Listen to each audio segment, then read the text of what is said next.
Assalamualaikum warahmatullahi wabarakatuh. Kami dari kelompok 8 akan mempresentasikan tentang mineral makro yang beranggotakan Anissa Nabila Adityan, Anissa Puspa Amalia, Galuh Ayudhya Pastaman, dan Raudatul Bidan. Mineral merupakan unsur yang dibutuhkan oleh tubuh manusia yang mempunyai peranan penting dalam pemeliharaan fungsi tubuh, baik pada tingkat sel, jaringan, organ, maupun fungsi tubuh secara keseluruhan. Mineral terbagi dua, yaitu mineral makro dan mineral mikro. Mineral makro adalah mineral yang dibutuhkan tubuh dalam jumlah lebih dari 100 mg per hari. Mineral dalam jumlah yang berlebih dapat menyebabkan keracunan. Sumber-sumber paling baik mineral adalah makanan hewani, kecuali magnesium, yang lebih banyak terdapat dalam makanan nabati. Makanan hewani mengandung lebih sedikit bahan pengikat mineral daripada makanan nabati, yang termasuk mineral makro antara lain. Yang pertama ada kalsium, yang kedua magnesium, yang ketiga fosfor, yang keempat sulfur, yang kelima natrium, yang keenam klor, dan yang ketujuh kalium. Pokok pembahasannya yang pertama ada sejarah, ada sumber, fungsi, rekomendasi harian, mekanisme dalam tubuh, sifat fisika dan kimia, kelebihan dan kekurangan, serta gambar kekurangan mineral makro. Yang pertama ada kalsium. Sejarah kalsium. Senyawa kalsium telah dikenal selama ribuan tahun. Meskipun susunan kimianya tidak dipahami sampai abad ke-17, kapur sebagai bahan bangunan dan sebagai plester untuk patung telah digunakan sejak sekitar 7.000 tahun sebelum Masehi. Pengelolaan kapur pertama diperkirakan mulai dilakukan pada 2.500 tahun sebelum Masehi. Pada waktu yang hampir bersamaan, gipsum yang didehidrasi CaSO4-2H2O digunakan dalam piramida Agung Giza untuk plester di makam Tutankhamun. Orang Romawi kuno sudah menggunakan semen kapur yang dibuat dengan memanaskan batu kapur CaCO3. Nama kalsium sendiri berasal dari kata Latin calx yang berarti kapur. Pada tahun 1787, Anthony Lavoisier menduga bahwa kapur mungkin merupakan oksida dari unsur kimia dasar. Kalsium pertama kali diisolasi oleh Humri Devi pada tahun 1808.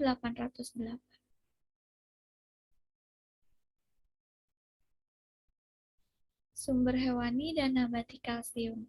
Yang pertama sumber hewani ada ikan bandeng presto, ada udang kering, ada ikan teri kering, ada keju, dan ada tepung. Yang kedua ada sumber nabati. Yang pertama ada almond, bayam, brokoli, dan biji chia. Ada fungsi kalsium. Yang pertama, membantu pelepasan hormon dan enzim yang mempengaruhi hampir setiap fungsi dalam tubuh manusia. Yang kedua, membantu pembuluh darah memindahkan darah ke seluruh tubuh. Yang ketiga, mengaktifasi enzim dalam penggunaan asam amino untuk pembentukan enzim baru. Yang keempat, sebagai kofaktor aktivasi enzim. Di sini ada kalsium sebagai kofaktor aktivasi enzim, bisa dilihat.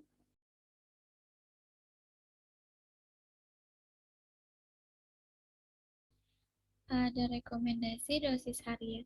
Kalsium berperan penting karena kalsium memberikan kekuatan bagi tulang dan gigi. Tubuh manusia mengandung sekitar 1 kg mineral penting dan 90% yang terdapat di dalam tulang. Manusia harus cukup mendapat asupan kalsium dari makanan sehat tanpa suplemen tambahan. Jumlah kalsium yang direkomendasikan adalah sebanyak 700 mg per hari. Namun bagi mereka yang menderita osteoporosis, maka kalsium yang dibutuhkan adalah sekitar 1000 mg per hari. Di sini ada pria dan wanita usia 0 sampai 6 bulan, jumlah yang dianjurkan 200 mg. Pria dan wanita 7 sampai 12 bulan, jumlah yang dianjurkan 260 mg. Pria dan wanita 1 sampai 3 tahun, 700 mg. Pria dan wanita 4 sampai 8 tahun, 100 mg. Pria dan wanita 9 sampai 13 tahun, 1300 mg. Pria dan wanita 14 sampai 18 tahun, 1300 mg. Pria dan wanita 19 sampai 50 tahun, 1000 mg. Pria dan wanita 51 sampai 70 tahun, 1200 mg. Pria dan wanita 71 tahun ke atas, 1200 mg.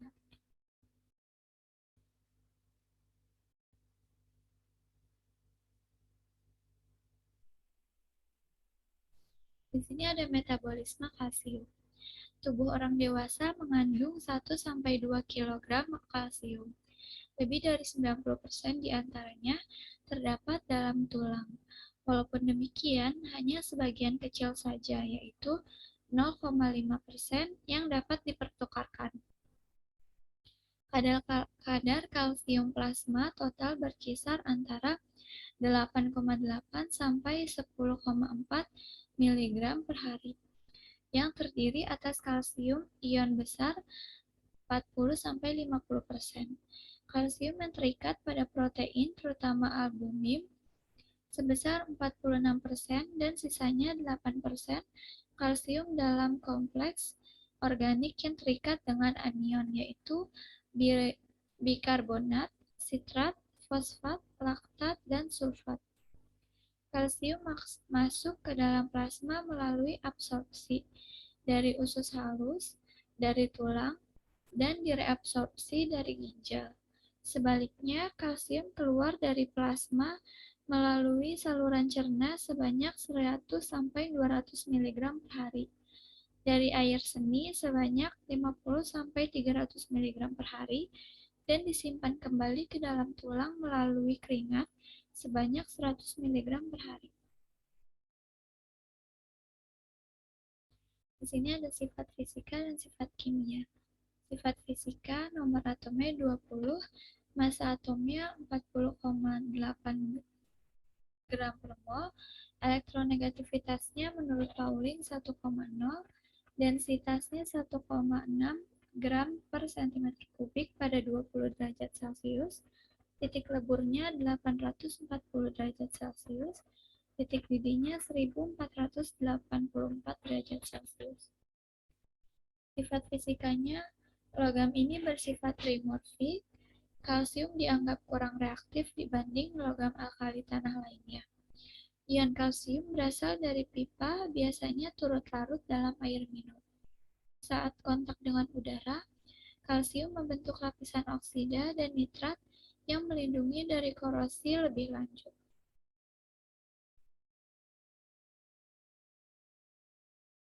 Di sini ada kelebihan dan kekurangan. Kelebihan kalsium dinamakan sebagai hiperkalsemia dalam dunia medis. Hiperkalsemia adalah kondisi di mana kadar kalsium dalam darah berada di atas normal. Hiperkalsemia merupakan kondisi yang tidak menguntungkan. Di antaranya ada kesemutan, kram dan nyeri otot, kejang, gangguan psikologis seperti depresi, mudah lupa dan sering kebingungan.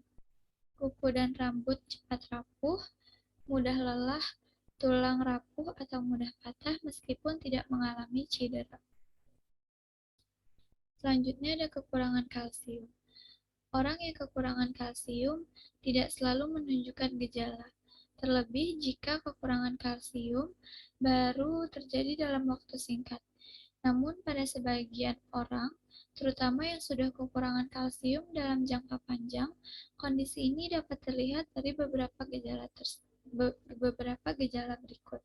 Yang pertama ada sakit kepala, mual dan muntah, sakit perut, sembelit, nyeri otot, kebingungan mental atau linglung, gampang lupa, mudah tersinggung, detak jantung abnormal, rasa sakit antara punggung dan perut biasa bagian atas di salah satu sisi karena batu ginjal, dan osteoporosis. Di sini ada gambar kekurangan kalsium. Yang kedua ada magnesium. Sejarah magnesium. Nama magnesium berasal dari kata Yunani untuk lokasi yang berhubungan dengan magnetes. Pada tahun 1618, seorang petani di Epsom, Inggris, berusaha memberikan air kepada sapi-sapinya dari sebuah sumur. Sapi-sapi itu menolak untuk minum karena rasa airnya yang pahit. Tetapi petani itu memperhatikan bahwa air tersebut tampaknya dapat menyembuhkan ruam pada kulit. Substansi tersebut kemudian dikenal sebagai garam Epsom dan ketenarannya segera menyebar. Garam Epsom akhirnya dikenal sebagai magnesium sulfat terhidrasi MgSO4 7H2O. Logam magnesium pertama kali diisolasi oleh Sir Humphry Davy di Inggris pada tahun 1808. Dia menggunakan elektrolisis pada campuran magnesium dan oksida merkuri. Davy menyarankan untuk memberi nama unsur baru ini sebagai magnium, tetapi nama magnesium yang digunakan hingga saat ini. Boleh next.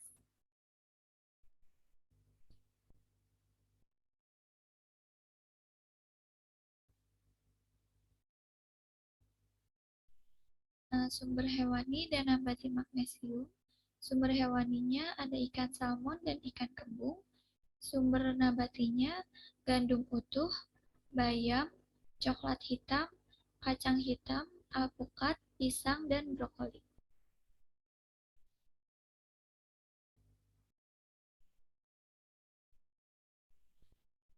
Fungsi dari magnesium. Yang pertama, mengaktifkan beberapa enzim dalam tubuh. Yang kedua, sebagai kofaktor dalam lebih dari 300 sistem enzim yang mengatur reaksi biokimia yang beragam dalam tubuh, termasuk sintesis protein untuk otot dan fungsi saraf, mengatur kadar glukosa darah, dan regulasi tekanan darah. Yang ketiga, ada bahan baku pembuatan enzim dan antibodi. Yang keempat, sebagai unsur pembentuk dan katalis dalam sintesis klorofil. Di sini ada reaksi enzim heksokinase berfungsi pada proses glikolisis. Fungsi magnesium sebagai unsur pembentuk dan katalis dalam sintesis klorofil. Rekomendasi dosis harian. Dewan Makanan dan Nutrisi dari Institute of Medicine di Amerika Serikat telah menetapkan batas tertinggi yang dapat ditoleransi, yaitu sebanyak 350 mg per hari untuk magnesium tambahan. Agar bisa berjalan dengan baik, maka konsumsi mineral yang satu ini harus disesuaikan dengan kebutuhan tubuh. Dosis suplemen magnesium yang disarankan adalah 200-400 mg per hari, tergantung pada kebutuhannya. Angka kecukupan magnesium dalam sehari-hari berbeda-beda sesuai dengan umur.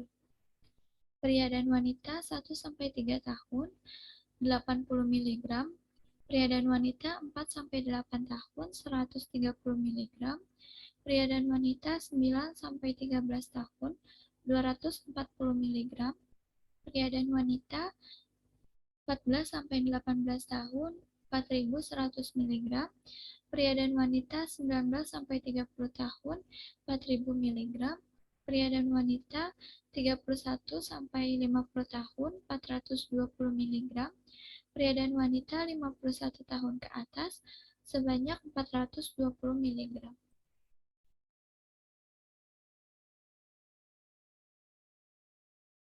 Di sini ada metabolisme magnesium. Ginjal sebagai peran utama memelihara homeostasis dalam konsentrasi magnesium plasma sebanyak 84 milimol magnesium difiltrasi setiap hari dan sebanyak 95% direabsorpsi. 15-20% direabsorpsi dalam tubulus proksimal dan 65-75% direabsorpsi di lengkung Henle dan sisanya di tubulus distal sebanyak 3-5 milimol dalam urin.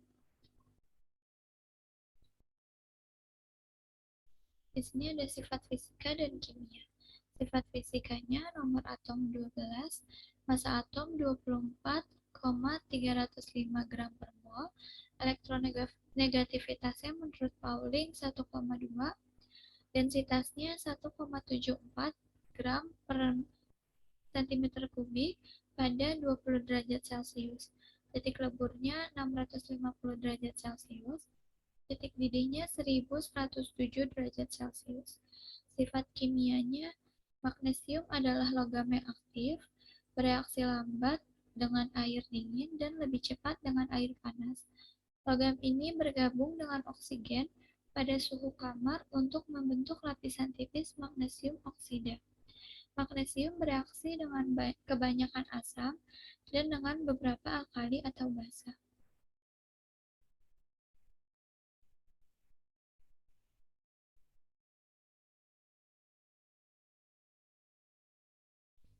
Kelebihan dan kekurangan magnesium. Kelebihan magnesium adalah ketidakseimbangan elektrolit yang diracikan dengan tingginya kadar magnesium dalam darah. Kondisi yang juga disebut dengan hipermagnesemia ini terbilang langka dan biasanya disebabkan oleh penurunan fungsi ginjal atau gagal ginjal. Kelebihan magnesium dapat mengakibatkan gagal ginjal, mual, muntah, tekanan darah rendah yang tidak normal, sakit kepala, pusing, kulit memerah atau flushing, dan gangguan saraf. Kekurangan magnesium alias hipomagnesemia adalah kondisi medis yang bisa terjadi saat kadar magnesium di dalam darah kurang dari 1,8 mg. Normalnya, kadar magnesium harus berada di atas 1,8 sampai 2,2 mg. Perlu diketahui, sebagian besar mineral ini tersimpan di dalam tulang. Tapi ada juga yang mengalir di dalam aliran darah dalam jumlah yang sangat kecil.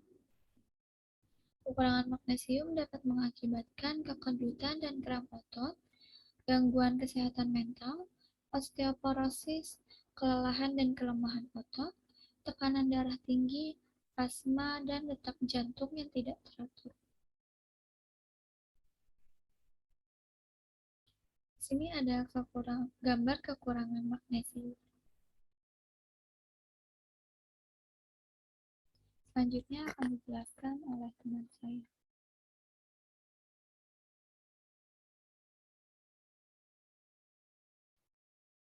Baik, yang selanjutnya ada klar. Klar merupakan mineral dengan konsentrasi tertinggi yang terbawa keluar tubuh melalui kelenjar keringat atau sweat glands. Klorida adalah anion paling melimpah dalam cairan ekstraseluler, sekitar 88% klorida ditemukan dalam cairan ekstraseluler, dan hanya 12% di intraseluler. Kandungan klorida mewakili sekitar 0,5% dari badan atau sekitar 105 gram dalam 70 kg manusia. Jumlah asupan klorida yang disarankan adalah 750-900 mg per hari. Klorida juga merupakan komponen dari semua sekresi dan ekskresi tubuh yang dihasilkan dari proses pembentukan atau anabolisme dan penguraian atau katabolisme.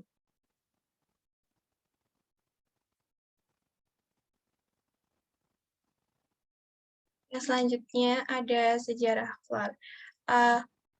Klar pertama kali dipelajari secara rinci pada tahun 1774 oleh kimiawan Swedia, yaitu Wilhelm Scheele.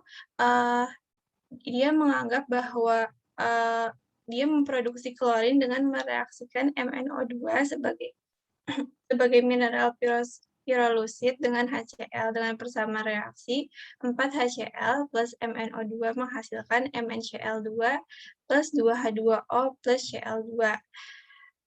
Schill mengamati beberapa sifat klorin, yaitu efek pemutihan pada lakmus, mematikan pada serangga, berwarna kuning kehijauan, dan bau mirip dengan aqua regia. Tapi pada saat itu belum berhasil membuat klorin sebagai unsur tersendiri. Selanjutnya, pada tahun 1809,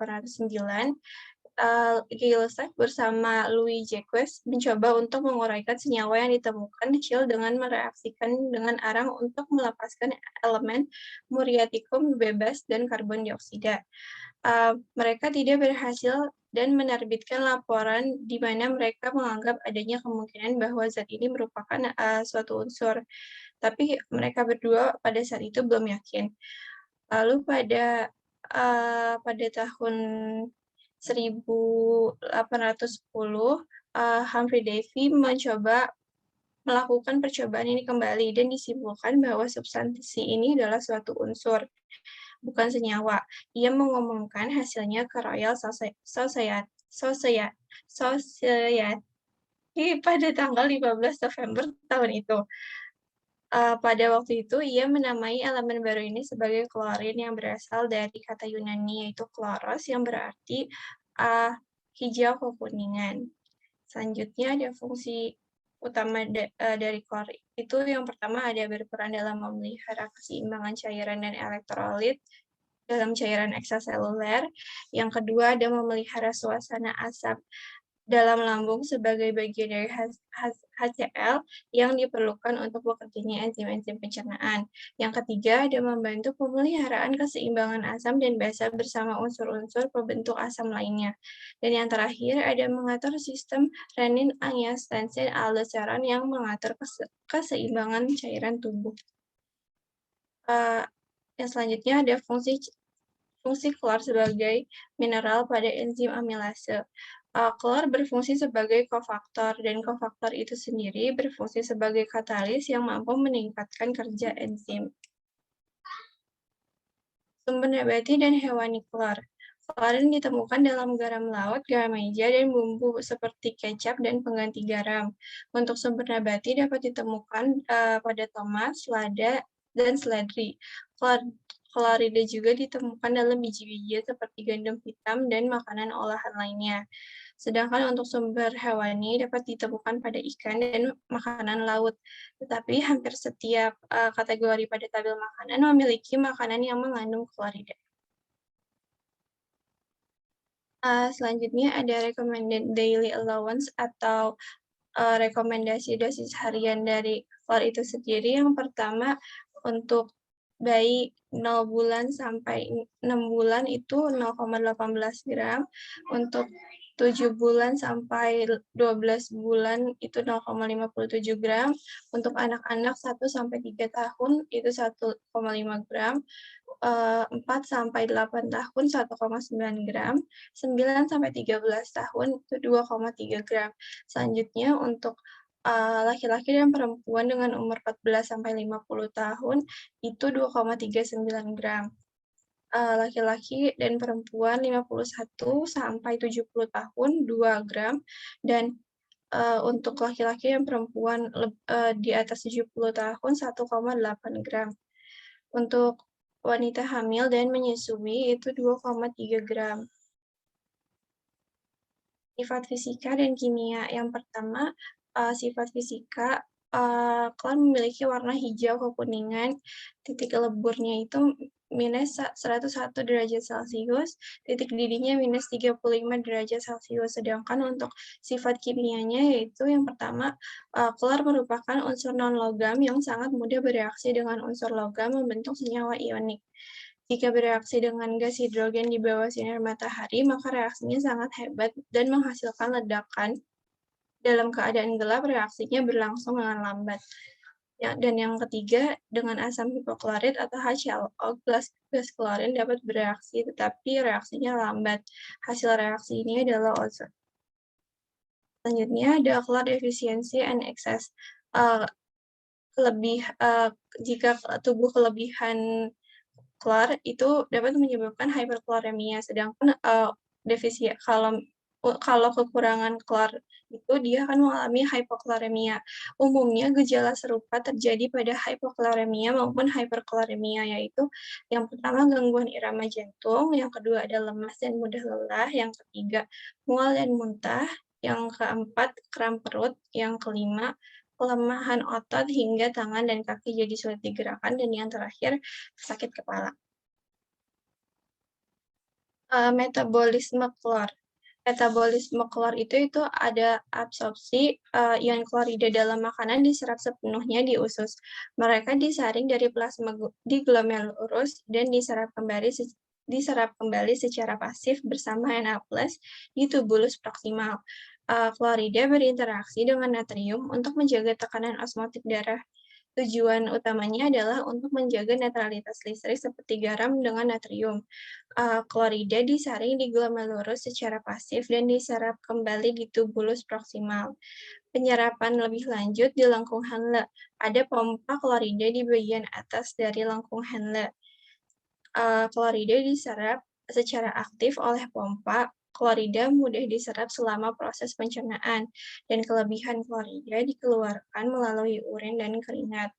Selanjutnya ada transportasi. Transportasi klorin melibatkan asetilkolin non-kuantum dan glutamat yang disekresikan di saraf motorik.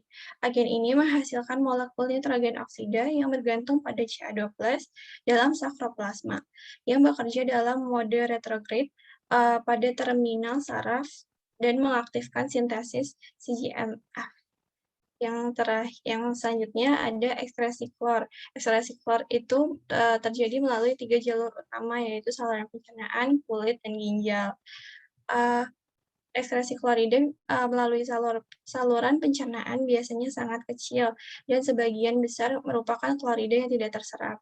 Ekskresi melalui kulit pada dasarnya sama dengan natrium, yaitu biasanya cukup kecil, kecuali dalam kasus suhu tinggi dan olahraga berat. Rute utama ekskresi klorida itu melalui ginjal, yang utamanya diatur secara tidak langsung melalui regulasi natrium. Selanjutnya ada fosfor.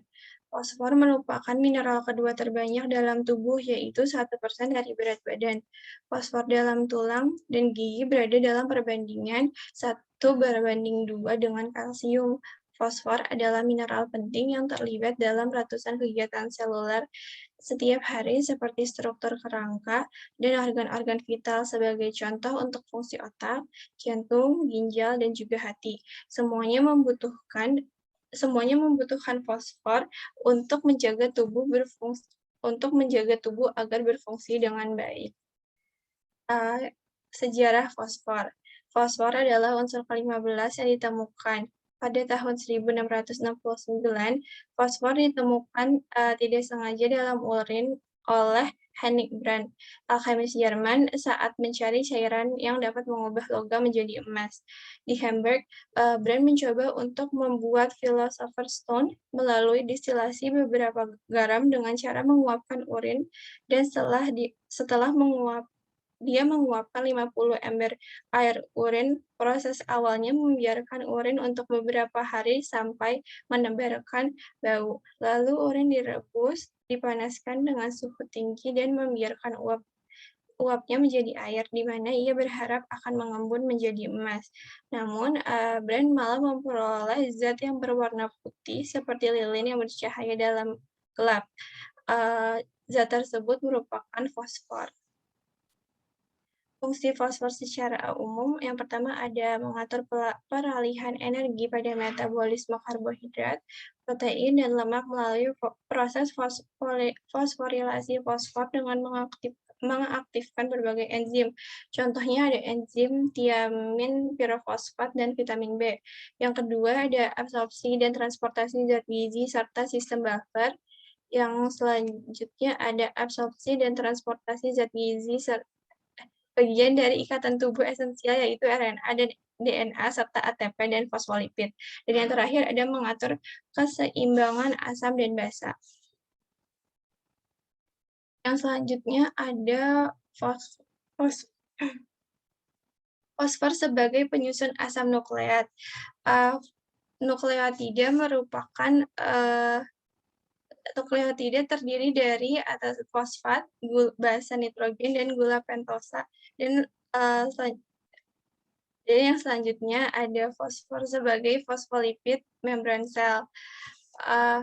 Fosfolipid memiliki kerangka gliserol dan dua gugus asli. Pada posisi ketiga dari kerangka gliserol ditempati oleh gugus fosfat yang terikat pada fungsi amino dari fosfolipid alkohol. Antara lain sebagai bahan penyusun membran sel, beberapa fungsi biologis lainnya antara lain adalah sebagai surfaktan paru-paru yang mencegah perlekatan dinding alveoli paru-paru sewaktu ekspirasi. Di sini terdapat ikatan Cis sehingga strukturnya itu bengkok. Yang selanjutnya ada fosfor sebagai penyusun koenzim. Koenzim A adalah sebuah kofaktor yang dikenal karena berperan dalam sintesis dan oksidasi asam lemak, serta oksidasi asam pirufat dalam siklus asam sitrat. Semua lintasan biologis yang melibatkan enzim ternyata juga memerlukan koenzim A sebagai substrat. Contohnya yaitu substrat tioester seperti asetil-CoA pada sintesis sisteamina, asam pentoteat, dan adenosin trifosfat. Selanjutnya ada produksi asetil-CoA dan NADPH yang melibatkan fosfor. Asetil-CoA adalah sebuah molekul penting dalam metabolisme yang berguna dalam banyak reaksi biokimia. Fungsi utama dari molekul ini adalah menyediakan sejumlah atom karbon yang berada dalam gugus asetil ke dalam siklus asam sitrat untuk dioksidasi guna memperoleh energi dan sintesis sebuah neurotransmitter bernama asetilkolina yang diperoleh dengan reaksi kimia dengan bantuan enzim kolina asetiltransferase dan produk samping berupa koenzim A. Yang selanjutnya ada fosfor sebagai kofaktor reaksi oksidasi gliseraldehida 3-fosfat. Enzim gliseraldehida 3-fosfat dehidrogenase bekerja sebagai katalis pada reaksi oksidasi gliseraldehida 3-fosfat menjadi asam 1,3-difosfogliserat. Dalam reaksi ini digunakan koenzim NAD+, sedangkan untuk gugus fosfat diperoleh dari asam fosfat. Reaksi oksidasi ini mengubah aldehid menjadi asam karboksilat. Selanjutnya ada sebagai pembentuk ATP, ADP, dan NADP. Sumber nabati dan hewani fosfor. Fosfor itu kalau sumber nabatinya itu bisa berasal dari buah-buahan, terus ada biji-bijian seperti terus ada dari kacang-kacangan, dari telur, dan kalau dari sumber hewaninya itu bisa diperoleh dari daging, itu karena bisa daging ayam atau daging sapi, karena daging ayam dan daging sapi itu mengandung fosfor. Selanjutnya ada recommended daily allowance atau rekomendasi dosis harian fosfor untuk umur 0-6 bulan itu 100 mg, 7-12 bulan itu 275 mg, 1-3 tahun itu 460 mg, 4-8 tahun itu 500 mg, 9-18 tahun itu 1250 mg, dan 19 tahun ke atas itu 700 mg. Yang selanjutnya ada sifat fisika dan kimia. Yang pertama itu sifat fisikanya, fosfor tidak berwarna merah ataupun putih, berwujud padat dan memiliki titik didih 550 Kelvin, titik lelehnya 317,3 Kelvin. Massa jenis dari fosfor putih adalah 1,823 gram per cm kubik, sedangkan untuk fosfor merah adalah 2,34 gram per cm kubik. Selanjutnya ada sifat kimia, yang pertama yaitu fosfor putih mudah menguap dan larut dalam pelarut polar benzen. Fosfor merah tidak larut dalam semua pelarut. Yang ketiga ada fosfor putih bersifat sangat reaktif, memancarkan cahaya, mudah terbakar di udara dan beracun. Dan yang terakhir, fosfor merah bersifat tidak reaktif dan kurang beracun. Yang selanjutnya ada phosphorus deficiency and excess. Yang pertama itu untuk kekurangan fosfor, ada defisiensi kekurangan fosfor. Kekurangan fosfor menyebabkan kerusakan tulang atau mineralisasi tulang terganggu, pertumbuhan terhambat, rachitis, atau osteomalacia, dan gejalanya adalah rasa lelah, kurang nafsu makan, dan kerusakan tulang. Sedangkan untuk kelebihan fosfor dapat mengganggu penyerapan mineral seperti tembaga dan seng, serta dapat pula memicu timbulnya hipokalsemia bila kadar fosfor dalam darah terlalu tinggi. Ion fosfat akan mengikat kalsium sehingga menimbulkan kejang.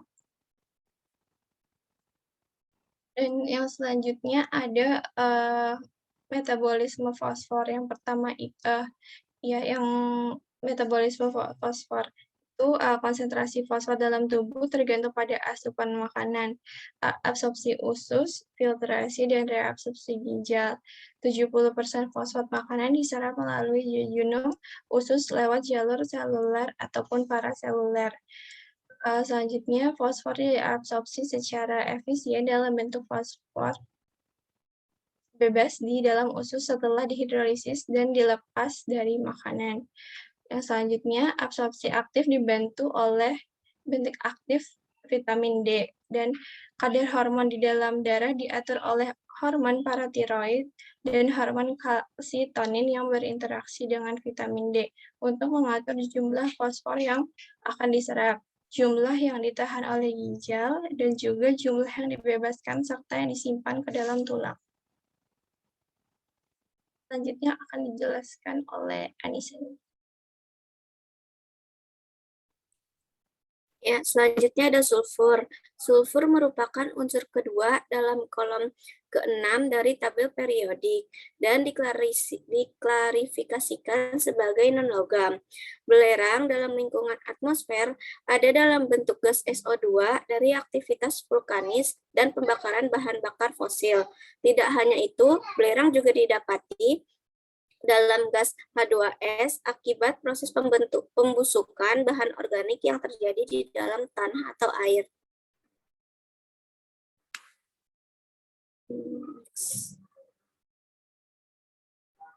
Sejarah sulfur. Menurut R.W. Wood, mengusulkan bahwa terdapat simpanan belerang pada daerah gelap di kawah Aristarchus. Pada tahun 1777, Antoine Lavoisier meyakinkan seluruh komunitas ilmiah bahwa sulfur adalah sebuah unsur. Next.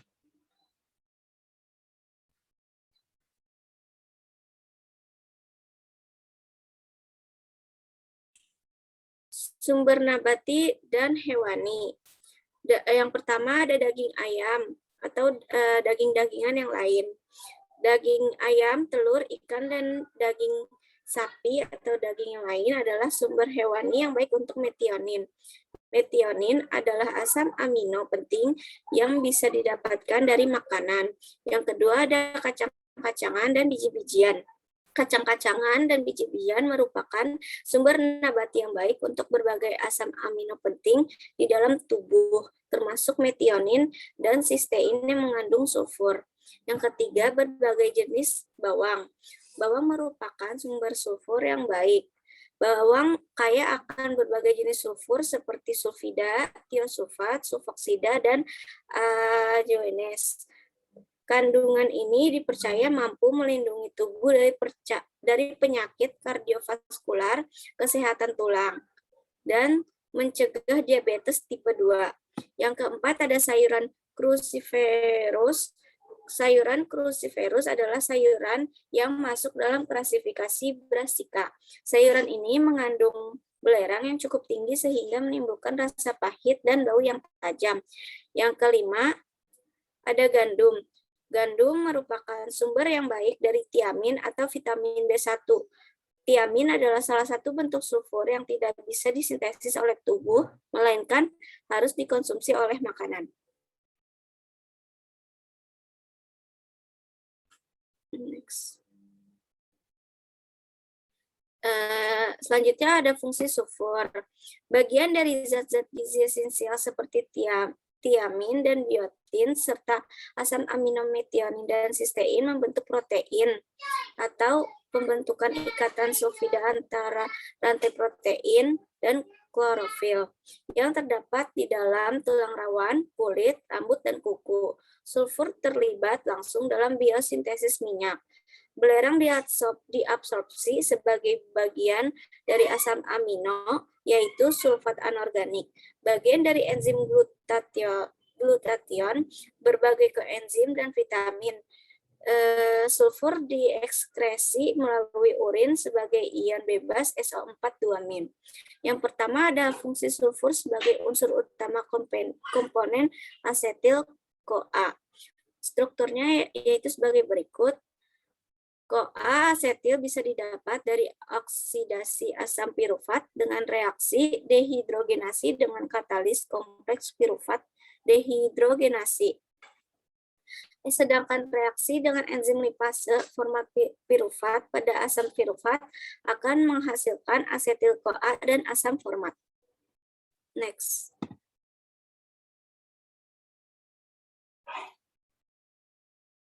Fungsi sulfur sebagai koenzim pada biosintesis sistein dari serin tumbuhan dan hewan. Berikut adalah mekanismenya. Selanjutnya, sulfur untuk sintesis sistein berasal dari metionin. Kondensasi dari ATP dan metionin dikatalisis oleh enzim metionin adenosyltransferase menghasilkan sulfur adenosilmetionin atau SAM. Next. Rekomendasi harian sulfur. Dalam satu hari, tubuh setidaknya memerlukan 800-900 mg. Sifat fisik sulfur atau belerang, titik didihnya yaitu 119 derajat Celcius atau monoklik. Terus titik didihnya yaitu 444,6 derajat Celcius. Massa atom relatifnya 32,064. Nomor atomnya 16 dan jari-jari atomnya yaitu 0,103. Next. Sifat kimia, belerang merupakan unsur non-logam dan juga unsur yang bersifat sangat reaktif atau dapat bereaksi dengan senyawa lain yang mengandung logam. Belerang jika bereaksi dengan oksigen akan menyebabkan kebakaran. Hasil dari reaksi ini adalah pembentukan anhidrida sulfur atau SO2 dan sulfur atau SO3 yang digunakan untuk menghasilkan asam sulfur dan sulfur. Next. Kekurangan dan kelebihan sulfur.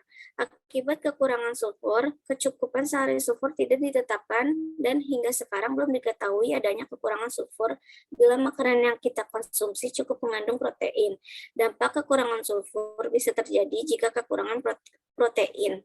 Akibat kelebihan sulfur bisa terjadi jika konsumsi asam amino berlebih pada hewan dan manusia yang akan menghambat pertumbuhan.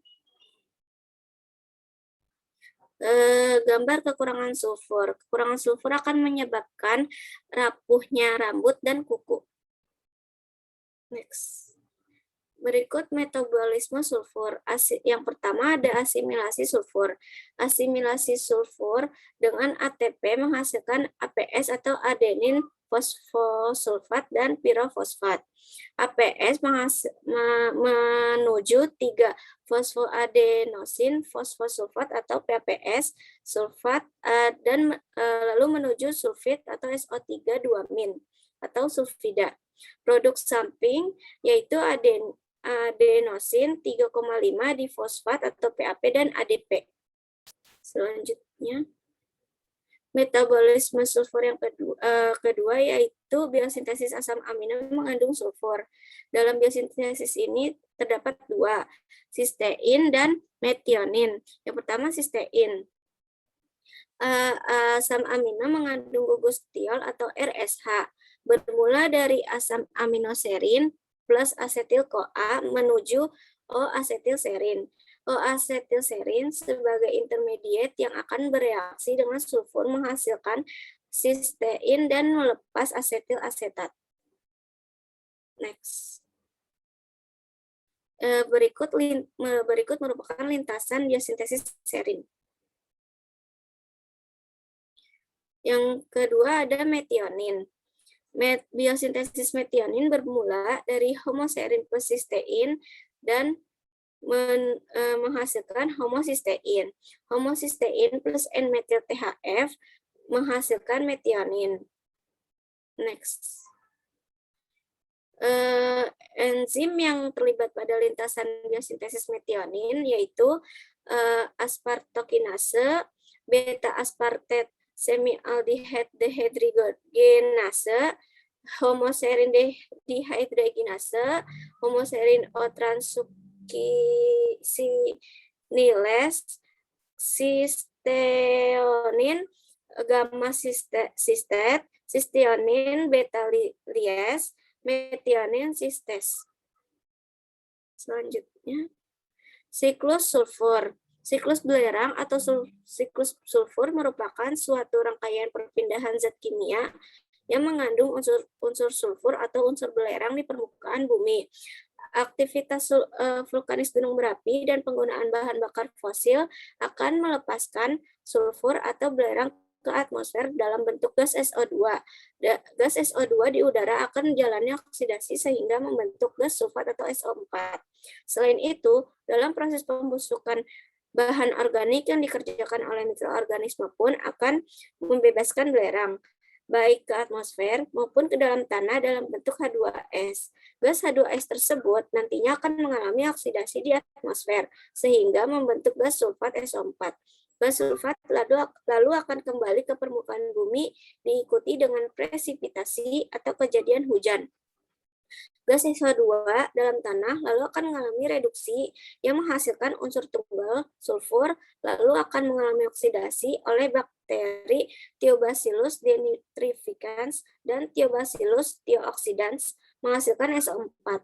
Sesudah itu SO4 di dalam tanah akan tereduksi kembali menjadi H2S oleh bakteri Thiobacillus thioparus. Next. Selanjutnya ada natrium. Natrium adalah logam alkali, berada pada golongan 1 tabel periodik karena memiliki 1 elektron di kulit terluarnya yang mudah disumbangkan, menciptakan atom bermuatan positif kation Na. Natrium merupakan logam lunak, putih keperakan, dan sangat reaktif. Next. Sejarah natrium. Unsur ini pertama kali diisolasi oleh Sir Humphrey Davy pada tahun 1807 melalui elektrolisis soda kaustik atau NaOH. Karena natrium dapat terbakar pada kontak dengan air, maka harus disimpan dalam lingkungan bebas air. Pada tahun 1809, fisikawan dan kimiawan Jerman Ludwig Wilhelm Gilbert mengusulkan nama natronium untuk natrium, Humphrey Davy, dan kalium untuk kalium Davy. Singkatan kimia untuk natrium pertama kali diterbitkan pada tahun 1814 oleh John Jacob Berzelius dalam sistem simbol atomnya. Next. Sumber hewani dan nabati natrium. Sumber hewaninya yaitu pada telur, susu, daging-dagingan yaitu daging ayam, daging sapi, daging ikan. Sumber nabatinya yaitu pada bayam dan seledri. Next. Selanjutnya ada metabolisme sodium fungsi sebagai permeabilitas sel. Natrium atau pompa potasium, ion natrium dipompa keluar dari sel dan ion kalium dipompa ke dalam sel. Energi untuk menggerakkan pompa dilepaskan oleh hidrolisis ATP. Next. Fungsi natrium merangsang fosforilasi oleh ATP. Salah satu contoh proses transfer aktif adalah pompa natrium kalium. Proses ini terjadi bila konsentrasi ion kalium kalium atau K+ di dalam sel lebih tinggi dibandingkan sekelilingnya, sedangkan ion natrium atau Na+ jauh lebih rendah. Karena itu, membran plasma akan menumpahkan ion natrium keluar sel dan kalium ke dalam sel, sehingga diperoleh keseimbangan. Pompa natrium kalium atau proses transfer aktif dapat pula melibatkan proses transfer makromolekul. Proses ini terjadi bila molekul besar melewati membran plasma secara eksositosis dan endositosis. Transfer aktif juga dipengaruhi oleh muatan listrik yang ditentukan oleh ion natrium atau Na+, ion kalium atau K+, dan ion Cl+. Di lingkungan ekstraseluler dan intraseluler, keluar masuknya ion Na+ dan K+ diatur oleh pompa ion Na dan K. ATP memberi sumber energi untuk mengubah bentuk protein membran agar membuka, kemudian pompa mengeluarkan 3 ion Na+ dari intraseluler dan memasukkan 2 ion K+ ke lingkungan sel. Next. Sifat fisik natrium.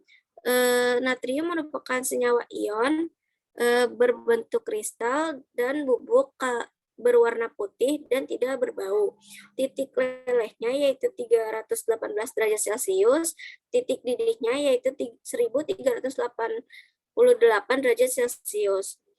Tingkat kelarutan dalam air pada suhu 0 derajat yaitu 418 gram per liter. Pada suhu 20 derajat Celcius yaitu 1150 gram per liter. Massa molekul relatifnya yaitu 40. Next.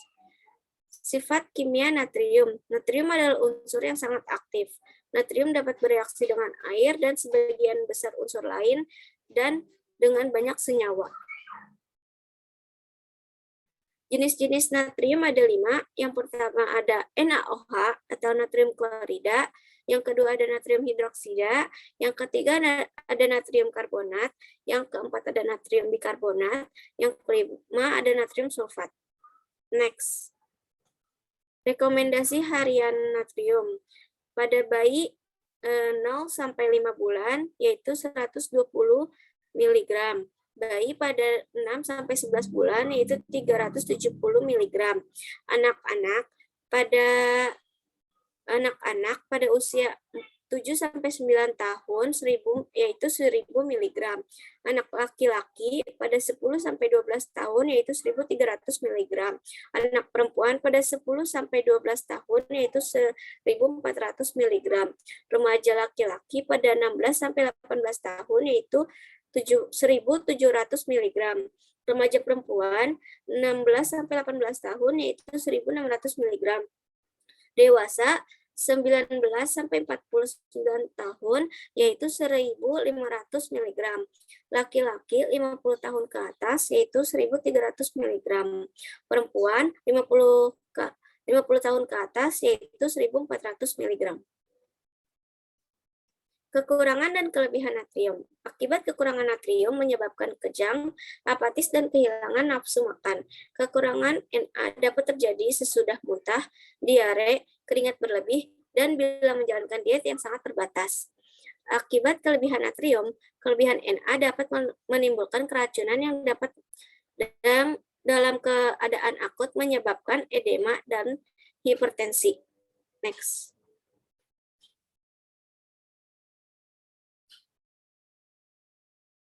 Gambar kekurangan natrium. Kekurangan natrium atau hiponatremia adalah kondisi gangguan elektrolit ketika kadar natrium atau sodium dalam darah lebih rendah dari batas normal. Next. Absorpsi dan ekskresi natrium. Natrium yang diabsorpsi dibawa oleh aliran darah ke ginjal.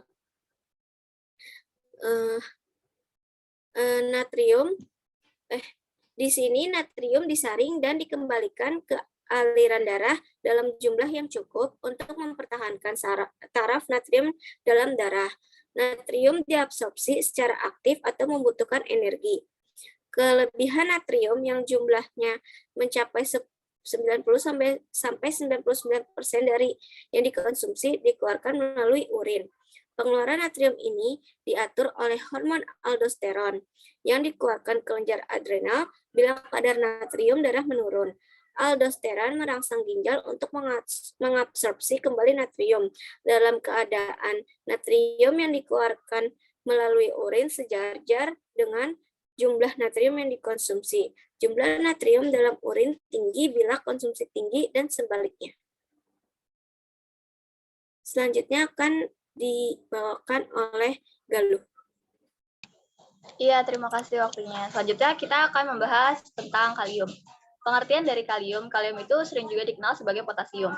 Kalium atau potasium merupakan salah satu jenis mineral yang dibutuhkan oleh tubuh. Ada beragam manfaat kalium bagi kesehatan tubuh, salah satunya adalah melindungi tubuh dari berbagai penyakit. Nah, asupan kalium bisa diperoleh dengan mengkonsumsi beberapa jenis sayuran dan buah-buahan yang akan dibahas lebih detail di pembahasan yang akan datang. Next. Sejarah dari kalium. Nama potasium untuk unsur kalium berasal dari kata potash yang mengacu pada metode awal untuk mengekstraksi berbagai garam kalium. Contohnya abu kayu bakar atau daun pohon yang dimasukkan ke dalam pot, ditambahkan air, dipanaskan, dan larutannya diuapkan. Meskipun kalium telah digunakan sejak zaman kuno, namun sejarahnya sebagian besar tidak dipahami sebagai zat yang secara mendasar berbeda dari garam mineral natrium. Georg Ernst Stahl, seorang kimiawan dan juga merupakan seorang dokter dari Jerman, memperoleh bukti eksperimental yang membawanya menyarankan perbedaan mendasar garam natrium dan kalium pada tahun 1702. Henri Louis Duhamel du Monceau yang merupakan seorang dokter, insinyur angkatan laut, dan ahli botani Prancis mampu membuktikan perbedaan ini pada tahun 1736. Di tahun 1797, kimiawan Jerman Martin Klaproth menemukan potas dalam mineral leucit dan lepidolit dan menyadari bahwa potas bukanlah produk pertumbuhan tanaman, namun sebenarnya mengandung unsur baru yang diusulkannya untuk dinamakan kali. Di tahun 1807, Sir Henry Davy menghasilkan unsur tersebut untuk pertama kalinya melalui elektrolisis. Di tahun 1808, memisahkan kalium dengan barium dan strontium menggunakan elektrolisis elektrode air raksa. Dan di tahun 1809, Ludwig Wilhelm Gilbert mengajukan nama kalium untuk potasium Davy, dan di tahun 1814, kimiawan Swedia Berzelius menganjurkan nama kalium untuk potasium dengan lambang kimia K. Next.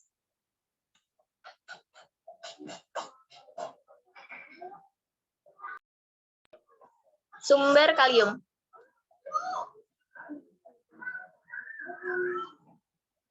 Slide sebelumnya. Ya, sumber kalium. Sumber kalium itu memiliki dua sumber, yang pertama dari sumber nabati dan yang kedua dari sumber hewani. Sumber nabati itu terdiri dari pertama kacang putih. Kacang putih dapat mengandung 829 mg kalium dalam satu cangkir atau sekitar 179 gram. Atau kalau dipersenkan menjadi 18% dari jumlah kebutuhan kalium harian yang disarankan untuk orang dewasa. Yang kedua ada kentang atau ubi jalar. Kentang berukuran besar sekitar 10,6 ons atau 299 gram dapat menyediakan 34% dari nilai kebutuhan kalium harian. Yang ketiga ada bit. 170 gram bit dapat mengandung 518 mg kalium atau 11% dari jumlah kebutuhan kalium harian. Yang keempat ada bayam. 180 gram bayam yang dimasak dapat menyediakan 18% dari jumlah kebutuhan kalium harian. Yang kelima ada tomat. Satu cangkir atau sekitar 249 gram saus tomat rata-rata dapat mengandung 17% dari jumlah kebutuhan kalium harian. Yang keenam ada jeruk. Satu cangkir jus jeruk dapat menyediakan 11% dari jumlah kebutuhan kalium harian. Yang ketujuh ada pisang. Satu buah pisang berukuran sedang saja dapat mengandung 422 mg kalium atau sekitar 12% dari jumlah kebutuhan kalium harian. Yang kedelapan ada alpukat. Alpukat termasuk buah yang mengandung kalium tinggi. Satu buah alpukat berukuran sedang dapat menyediakan 20% dari jumlah kebutuhan kalium harian. Yang kesembilan ada air kelapa, atau meminum satu gelas atau 240 gram air kelapa dapat memberikan 600 mg potasium atau 13% dari jumlah kebutuhan potasium harian. Selanjutnya ada sumber hewani. Sumber hewani yang pertama itu ada yogurt. Satu cangkir atau sekitar 245 gram yogurt dapat memberi 11% dari jumlah kebutuhan kalium harian. Yang kedua ada kerang. Satu porsi atau sekitar 100 gram atau 3,5 ons kerang dapat menyediakan 18% dari jumlah kebutuhan kalium harian. Yang ketiga ada salmon. 100 gram salmon dapat menyediakan 628 mg potasium atau sekitar 13% dari jumlah kebutuhan kalium harian. Next.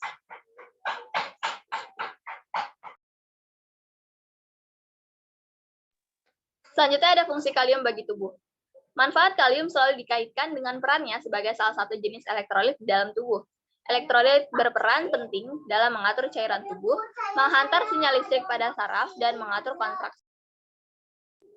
Yang pertama itu ada katalisator berbagai reaksi, yang kedua ada aktivator beberapa enzim, yang ketiga ada menurunkan tekanan darah, yang keempat ada menjaga kesehatan jantung dan pembuluh darah, yang kelima memelihara fungsi saraf, yang keenam mencegah batu ginjal, yang ketujuh menjaga kepadatan tulang, dan yang kedelapan adalah mencegah dan yang terakhir mengatur keseimbangan asam dan basa. Next. Selanjutnya ada dosis harian dari kalium. Kategori usianya 0 sampai 5 bulan itu baik perempuan dan laki-laki 400 mg, 6 sampai 11 bulan baik perempuan maupun laki-laki 700 mg, 1 sampai 3 tahun baik perempuan dan laki-laki 2600 mg, 4 sampai 6 tahun baik perempuan dan laki-laki 2700 mg, 7 sampai 9 tahun baik perempuan dan laki-laki 3200 mg, untuk 10 sampai 12 tahun yang perempuan 4400 mg, yang laki-laki 3900 mg. 13 sampai 15 tahun baik perempuan maupun laki-laki 4.800 mg, 16 sampai 18 tahun yang perempuan 5.000 mg dan yang laki-laki 5.300 mg. Sedangkan untuk usia 19 sampai 80 tahun ke atas baik perempuan dan laki-laki itu 4.700 mg. Untuk ibu hamil atau menyusui ditambah 400 mg. Next.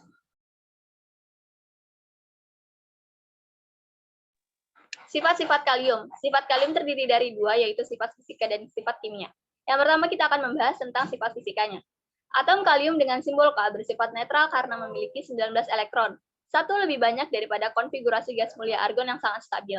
Oleh karena itu, energi ionisasi pertamanya yang serendah 418,8 kJ per mol, atom kalium lebih cenderung kehilangan elektron terakhir sehingga bermuatan positif, daripada mendapatkan satu elektron untuk memperoleh muatan negatif. Sebaliknya, energi ionisasi kedua sangat tinggi, yaitu 3052 kJ per mol, karena dua elektron melanggar konfigurasi elektron gas mulia yang stabil. Kalium adalah logam berdensitas paling rendah kedua setelah litium, dengan densitas 0,86 gram per cm kubik pada 0 derajat Celcius. Ia adalah padatan lunak dengan titik lebur rendah senilai 63,38 derajat Celcius dan mudah dipotong dengan pisau. Kalium memiliki titik didih tinggi senilai 759 derajat Celcius. Kalium yang baru dipotong berwarna keperakan, tapi mulai muncul noda abu-abu segera saat terpapar udara. Dalam uji nyala api, seperti yang tertera pada gambar, kalium dan senyawanya memancarkan warna ungu dengan panjang gelombang puncak emisi 766,5 nanometer. Next. Selanjutnya ada sifat kimia. Kalium adalah logam yang sangat aktif yang bereaksi hebat dengan oksigen di air dan di udara. Kalium bereaksi dengan oksigen membentuk kalium peroksida dan dengan air membentuk kalium hidroksida. Reaksi kalium dengan air berbahaya karena sifat eksotermalnya yang hebat dan produksi gas hidrogennya. Kalium tidak bereaksi dengan sebagian besar hidrokarbon seperti minyak, mineral, atau kerosen. Ia mudah larut dalam amonia cair sampai 480 gram per 1000 gram amonia pada 0 derajat Celcius. Bergantung pada konsentrasinya, larutan amonia berwarna biru sampai kuning, dan konduktivitas listriknya serupa dengan logam cair. Dalam larutan murni, kalium perlahan bereaksi dengan amonia membentuk KNH2. Namun reaksi ini dipercepat dengan sejumlah kecil garam logam transisi. Next. Selanjutnya ada kelebihan kalium atau hyperkalemia. Gejala dari hyperkalemia adalah otot melemah, melambatnya detak jantung, nyeri dada, mual atau muntah, nyeri otot atau kram kesemutan, masalah pernapasan, kelelahan atau lemas, dan gagal jantung. Sedangkan penyebab terjadinya hyperkalemia itu, yang pertama ada diabetes yang tak terkontrol, mengkonsumsi obat-obatan tertentu seperti obat antiinflamasi non-steroid, yaitu ibuprofen, naproxen, cyclosporin, dan sebagainya. Yang ketiga ada asupan kalium yang tinggi, yang keempat ada penyakit jantung, yang kelima ada cedera, yang keenam ada hipoaldosteronisme atau kurangnya hormon aldosteron yang dapat menyebabkan hyperkalemia. Selanjutnya ada hyperplasia adrenal kongenital atau penyakit langka akibat mutasi gen yang dapat menyebabkan kadar aldosteron lebih rendah. Selanjutnya ada cara menjaga kadar kalium sehingga terhindar dari hyperkalemia itu. Yang pertama melakukan diet rendah kalium.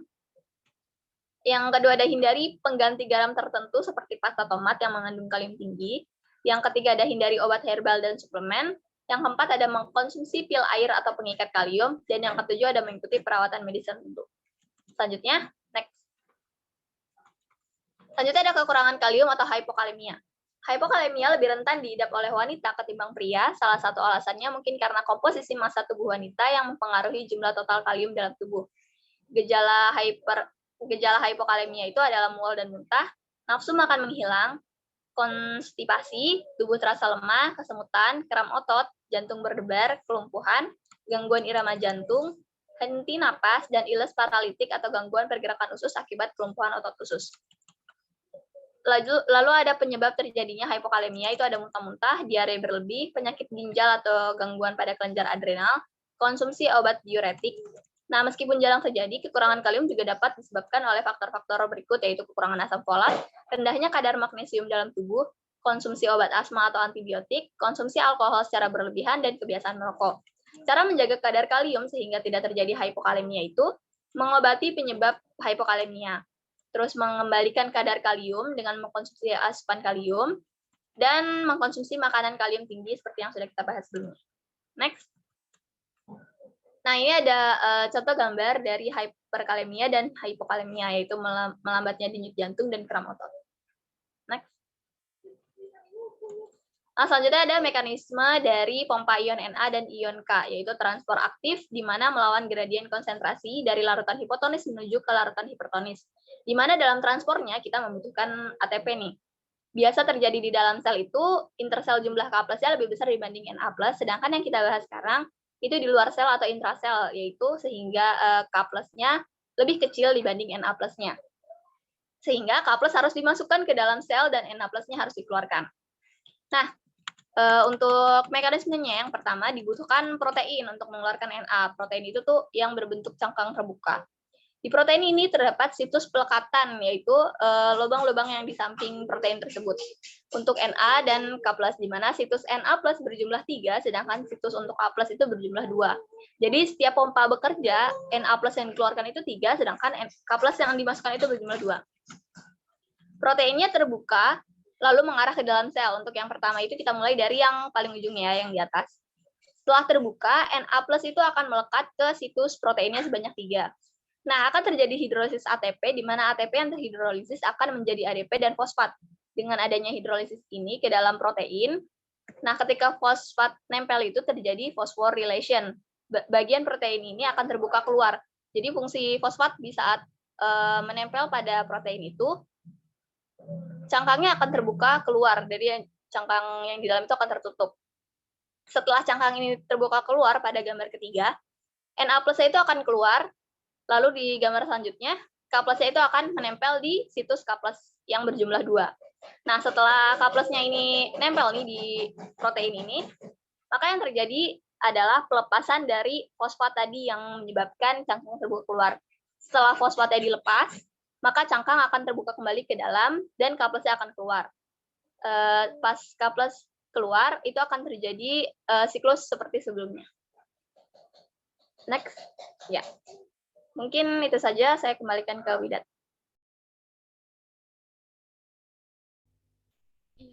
Sekian presentasi dari kelompok kami. Kurang lebihnya mohon maaf. Wassalamualaikum warahmatullahi wabarakatuh.